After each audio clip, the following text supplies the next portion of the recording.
Bulletin کا آغاز کریں گے۔ وزیر اعظم پاکستان شہباز شریف گلگت پہنچ گئے۔ گلگت ایئرپورٹ پر وزیر اعلیٰ حاجی Gulbar Khan, governor Syed Mehdi Shah, chief secretary I G police اور فورس کمانڈر نے وزیر اعظم کا استقبال کیا۔ گلگت بلتستان حکومت کے ترجمان فیض اللہ فراق کے مطابق گلگت بلتستان کو حالیہ سیلاب سے بدترین تباہی کا سامنا ہے، جس کے نتیجہ میں 20 ارب روپے سے زائد کا نقصان ہوا ہے۔ ترجمان نے کہا کہ وفاقی حکومت کا تعاون گلگت بلتستان کے لیے آکسیجن کی حیثیت رکھتا ہے اور متاثرین کی نظریں وزیر اعظم پاکستان پر لگی ہوئی ہیں۔ وزیر اعظم سیلاب سے جاں بحق افراد کے لواحقین میں امدادی رقوم بھی تقسیم کریں گے۔ اسی بارے میں مزید بات کریں گے نمائندہ اے پی این نیوز کرن خان سے۔ کرن، کہیے گا وزیر اعظم کرن قاسم ہمارے ساتھ موجود ہیں۔ کرن، کہیے گا وزیر اعظم پاکستان گلگت کے دورے پر گئے ہیں، کیا مصروفیات ہوں گی ان کی؟ جی بالکل، آج وزیر اعظم پاکستان شہباز شریف گلگت کے ایک روزہ دورے پر اس وقت گلگت شہر پہنچ چکے ہیں اور اس وقت ایئرپورٹ میں حاجی گلبر خان جو وزیر اعلیٰ گلگت بلتستان ہیں، گورنر گلگت بلتستان اور سابق وزیر اعلیٰ حافظ حفیظ الرحمان نے ان کا استقبال کیا اور ان کو لے کے ابھی وزیر اعظم پاکستان کو لے کے وزیر اعلیٰ گلگت بلتستان سیکریٹریٹ پہنچ گئے ہیں، جہاں پہ ایک تقریب رکھی گئی ہے اور جس میں وزیر اعظم پاکستان کو گلگت بلتستان میں حالیہ ہونے والے سیلاب کی تباہ کاریوں کے حوالے سے مکمل طور پر بریفنگ دی جائے گی، کیونکہ گلگت بلتستان ایک واحد خطہ ہے جو وفاقی گرانڈ ان ایڈ پہ چلنے والا ایک صوبہ ہے۔ یہاں پہ جو نقصانات ہوئے ہیں گلگت بلتستان میں سیلاب سے وہ 20 سے 25 ارب کا تخمینہ لگایا گیا ہے۔ لوگوں کے گھر جو ہے مکمل طور پر تباہ ہو چکے ہیں، واٹر چینلز یہاں پہ تباہ ہو چکے ہیں، واٹر اینڈ پاور کے جتنے بھی پروجیکٹس ہیں، جو بجلی کے منصوبے ہیں مختلف علاقوں میں، وہ بھی یہاں پہ تباہ ہو چکے ہیں۔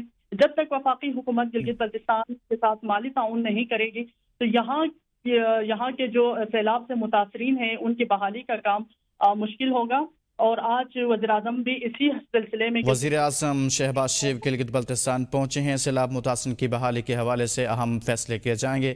کرن قاسم نمائندہ گلگت بلتستان اس متعلق بتا رہی تھی، اور گورنر گلگت بلتستان مہدی شاہ سے بھی ان کی ملاقات ہوئی ہے اور فوٹیج میں بھی دیکھا جا سکتا ہے کہ وزیر اعظم شہباز شریف اور گورنر گلگت بلتستان مہدی شاہ اس وقت موجود ہیں۔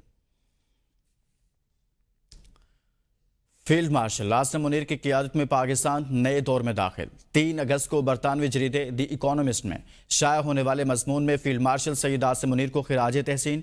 فیلڈ مارشل کی پاک امریکی تعلقات کی کوششوں کو سراہا۔ میگزین رپورٹ میں کہا کہ فیلڈ مارشل عاصم منیر امریکی تعلقات کو نئی جہت دے رہے ہیں۔ 18 جون کو ٹرمپ سے وائٹ ہاؤس میں ان کی نجی ملاقات خطے میں سفارتی تبدیلی کا آغاز تھی۔ امریکہ پاکستان سے تجارت، اسلحہ اور انسدادی دہشت گردی تعاون کی بحالی پر کام کر رہا ہے۔ یہ جنوبی ایشیا، چین اور مشرق وسطیٰ میں امریکی پالیسی میں بڑی تبدیلی کا اشارہ ہے۔ امریکی عہدیدار نے پاکستان کی داعش کے خلاف کارروائیوں کا اعتراف کیا۔ امریکہ پاکستان کو بختر بند گاڑیاں، نائٹ ویژن آلات دینے پر غور کر رہا ہے۔ عالمی سفارتکار اور سرمایہ کار براہ راست فیلڈ مارشل سے رابطے میں ہیں۔ فیلڈ مارشل نے چین اور خلیجی ممالک کے ساتھ متوازن تعلقات برقرار رکھے۔ غیر ملکی دباؤ کے باوجود فیلڈ مارشل نے بھارت کے خلاف جوابی کارروائی کی۔ پاکستان کی نئی سفارتی حکمت عملی عالمی سطح پر فیلڈ مارشل عاصم منیر کے کردار کو نئی شناخت دے رہی ہے۔ سابق وزیر اعظم آزاد کشمیر سردار عبدالقیوم نیازی کو ایم پی او 16 کے تحت میرپور میں نظر بند کر دیا گیا۔ سردار عبدالقیوم نیازی کو امن کے خدشے پر 3 روز کے لیے میرپور میں نظر بند کیا گیا۔ ڈسٹرکٹ مجسٹریٹ میرپور کے مطابق اس حوالے سے اسمبلی سیکریٹریٹ کو باضابطہ اطلاع دے دی گئی۔ سابق وزیر اعظم آزاد کشمیر کی نظر بندی کے خلاف عباس پور بار ایسوسی ایشن کی ہڑتال۔ مقدمات کے سلسلہ میں دور دراز سے آئے سائلین کو مشکلات کا سامنا۔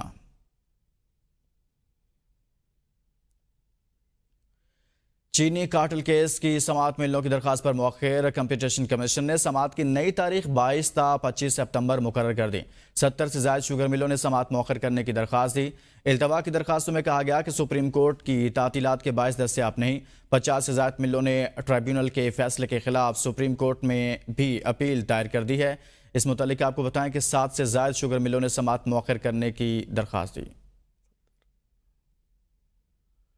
سپریم کورٹ میں حقائق کی جانچ سے متعلق معاملات نہیں آنے چاہیے۔ چیف جسٹس کے کراچی رجسٹری میں نان نفقہ کی ادائیگی سے متعلق شہریوں کی مختلف اپیلوں کی سماعت کے دوران ریمارکس کہا، حقائق کی جانچ سپریم کورٹ کا کام نہیں، ہم یہاں صرف قانون کی خلاف ورزی کو دیکھیں گے۔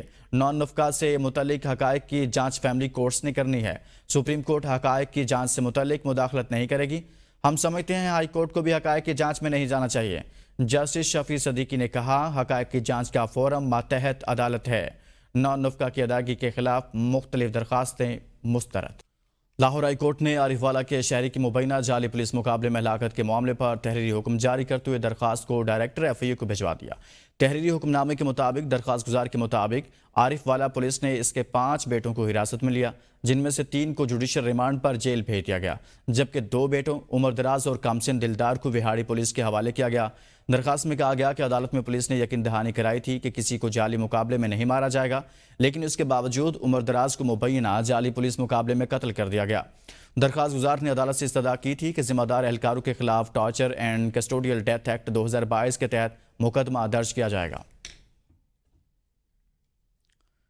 اسلام آباد کی انسداد دہشت گردی عدالت میں پی ٹی آئی کارکنان کے خلاف 6 مقدمات کی سماعت ہوئی۔ ڈیوٹی جج ابو الحسنات محمد ذوالقرنین نے مقدمات پر کارروائی کی۔ کئی کیسز میں غیر حاضر ملزمان کے وارنٹ کی رفتاری جاری کیے گئے اور اشتہاری کارروائی کا عندیہ دیا گیا۔ تھانہ کوہسار، بارہ کہو، نون کراچی کمپنی اور سنگجانی کے مقدمات مختلف تاریخوں تک ملتوی کر دیے گئے۔ بارہ کہو کیس میں بانی پی ٹی آئی کی عدم دستیابی کے باعث کوئی کارروائی نہ ہو سکی، جبکہ متعدد کارکنان عدالت میں پیش ہوئے۔ ایک طبقے نے ہر اہم قومی موقع کو متنازع بنانے کی روش اپنا رکھی ہے۔ وزیر اطلاعات پنجاب عظمہ بخاری کا کہنا ہے کہ فتنہ فساد نے کل ایک بار پھر احتجاج کی کال دی ہے۔ جب بھی ملک ترقی کی راہ پر بڑھتا ہے، پی ٹی آئی کو یہ ہضم نہیں ہوتا۔ لاہور میں پریس کانفرنس کرتے ہوئے وزیر اطلاعات پنجاب نے کہا کہ پی ٹی آئی کے بانی کے بیٹے بھی امریکہ سے مدد مانگ رہے ہیں اور پی ٹی آئی والے ضمنی انتخابات سے بھاگے ہیں۔ ان کا کہنا تھا کہ پاکستان اپنے ایرانی بھائیوں کے ساتھ کھڑا ہے اور انہیں کبھی تنہا نہیں چھوڑے گا۔ ایران پر بلا وجہ جارحیت کی گئی ہے، جس کی پاکستان شدید مذمت کرتا ہے۔ سینئر وکیل خواجہ شمس الاسلام کے قتل کے خلاف سندھ ہائی کورٹ بار نے عدالتی کارروائی کے بائیکاٹ کا اعلان کیا۔ وکلاء نے سندھ ہائی کورٹ کے شدید نعرے بازی کی اور عدالت سے بورڈ ڈسچارج کرنے کی استدعا کی۔ قائم مقام چیف جسٹس نے فوری طور پر بورڈ ڈسچارج کرنے سے انکار کیا، تاہم جسٹس ظفر احمد راجپوت نے کہا کہ وقفے کے بعد بورڈ ڈسچارج کر دیا جائے گا۔ آئینی بینچ کے سربراہ جسٹس کے آغا نے بورڈ ڈسچارج کرنے سے انکار کر دیا۔ وکلاء اور ججز کے درمیان تلخ جملوں کا تبادلہ بھی ہوا ہے۔ جسٹس آغا نے ریمارکس دیا کہ قاتل کا اعتراف جرم ہو چکا ہے، اب احتجاج کا فائدہ نہیں۔ بعد ازاں جسٹس کے آغا اور جسٹس عدنان الکریم میمن کورٹ روم سے چیمبر چلے گئے۔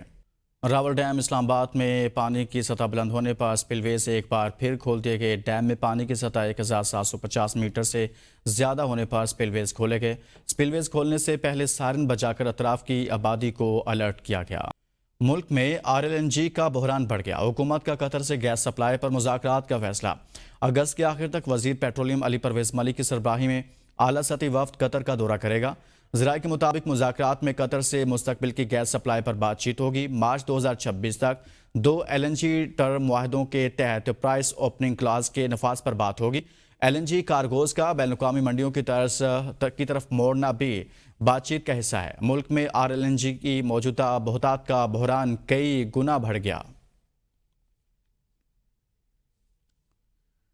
پی ٹی آئی سینیٹر اعظم سواتی نے راہداری ضمانت درخواستیں پشاور ہائی کورٹ میں دائر کر دی۔ اعظم سواتی نے علی عظیم آفریدی ایڈوکیٹ کی وساطت سے درخواستیں دائر کی۔ درخواست میں موقف اختیار کیا گیا کہ درخواست گزار اعظم سواتی کے خلاف اسلام آباد میں FIR درج کیے ہیں۔ درخواست گزار کے خلاف اسلام آباد میں 3 FIR درج کی گئی۔ درخواست گزار کو راہداری ضمانت دی جائے تاکہ وہ عدالتوں میں پیش ہو سکیں۔ درخواست آج سماعت کے لیے مقرر کرنے کی استدعا کی گئی ہے۔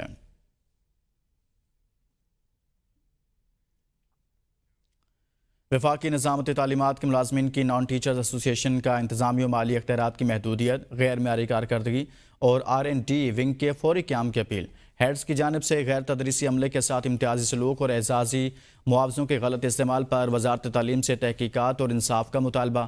درخواست میں مطالبہ کیا گیا کہ FDE میں تدریسی و انتظامی کیڈر کے درمیان مفادات کے ٹکراؤ کی شکایات سامنے آئی ہیں۔ دونوں کیڈرز کو الگ کیا جائے تاکہ تعلیمی معیار بہتر ہو سکے۔ اس متعلق آپ کو آگاہ کریں کہ درخواست میں یہ استدعا کی گئی ہے۔ وفاقی نظامت تعلیمات میں اختیارات کی محدودیت، غیر معیاری کارکردگی اور امتیازی سلوک کا معاملہ۔ نان ٹیچرز ایسوسی ایشن کا وزارت تعلیم سے تحقیقات اور انصاف کا مطالبہ۔ FDA میں تدریسی اور انتظامی کیڈر کے درمیان مفادات کے ٹکراؤ کی شکایات سامنے آئی۔ دونوں کیڈرز کو الگ کیا جائے تاکہ تعلیمی معیار بہتر ہو سکے۔ درخواست میں یہ استدعا کی گئی ہے۔ وفاقی نظامت تعلیمات میں اختیارات کی محدودیت، غیر معیاری کارکردگی کا یہ معاملہ نان ٹیچرز ایسوسی ایشن کا وزارت تعلیم سے تحقیقات اور انصاف کا یہ مطالبہ سامنے آیا ہے۔ کہا گیا کہ مفادات کے ٹکراؤ کی شکایات ہیں، دونوں کیڈرز کو الگ کیا جائے تاکہ تعلیمی معیار بہتر ہو سکے۔ مزید بات کریں گے نمائندہ ABN نیوز ندیم چودھری سے۔ ندیم، بتائیے گا درخواست میں مزید کیا استدعا کی گئی ہیں؟ جی بالکل، وفاقی نظام تعلیمی کے ماتحت کام کرنے والے ملازمین جو نان ٹیچنگ ایسوسیشن ہے اس کی جانب سے ایک مراسلہ لکھا گیا ہے وفاقی سیکرٹری تعلیم کو، جس میں کہا گیا ہے کہ اختیارات جو ہیں تمام اداروں کے سربراہوں کے ان کو محدود کر دیا جائے، اور جس میں بنیادی طور پر یہ کہا گیا ہے کہ جو ٹیچرز ہیں ان کو تمام تر اختیارات دیے گئے ہیں، FD کے پاس تمام اختیارات دیے جائیں، اور جو ایریا ایجوکیشن آفیسرز ہیں ان کو اختیارات دیا جائیں۔ ان اختیارات کا ناجائز استعمال کرتے ہوئے جو نان ٹیچنگ ملازمین ہیں ان کے ساتھ نامناسب رویہ اختیار کیا جاتا ہے، اور یہ کہا گیا ہے کہ اس کو فوری طور پر ختم کیا جائے، اور تمام جو ٹیچرز ہیں، جو جو پرنسپل اور ہیڈ ماسٹرز ہیں، ایڈمنسٹریٹرز ہیں، ان سے اختیارات لے کر واپس AEOs کو دیے جائیں تاکہ جو نان ٹیچنگ سٹاف ہے اس کے ساتھ ہونے والی زیادتی کا ازادہ کیا جا سکے۔ جی بہت شکریہ ندیم چودھری۔ نائب وزیر اعظم و وزیر خارجہ اسحاق ڈار کا امریکی وزیر خارجہ مارکو روبیو سے رابطہ، پاکستان اور امریکہ کے درمیان اہم دو طرفہ علاقائی امور پر تبادلہ خیال۔ اسحاق ڈار اور مارکو روبیو کے درمیان ٹیلی فونک گفتگو، دونوں رہنماؤں کے درمیان دو طرفہ تعلقات پر تفصیلی بات چیت۔ اسحاق ڈار اور مارکو روبیو کا علاقائی عالمی امور پر تبادلہ خیال، پاکستان اور امریکہ کے درمیان باہمی دلچسپی کے شعبوں میں تعاون جاری رکھنے پر اتفاق۔ دونوں ممالک نے رابطے میں رہنے اور مشاورت جاری رکھنے کا اعادہ کیا۔ گفتگو میں سیکیورٹی، معیشت اور خطے کی صورتحال پر بھی بات چیت ہوئی۔ دفتر خارجہ اسحاق ڈار اور مارکو روبیو کا تعلقات کو مزید مضبوط بنانے پر زور۔ اب تک کے لیے اتنا ہی۔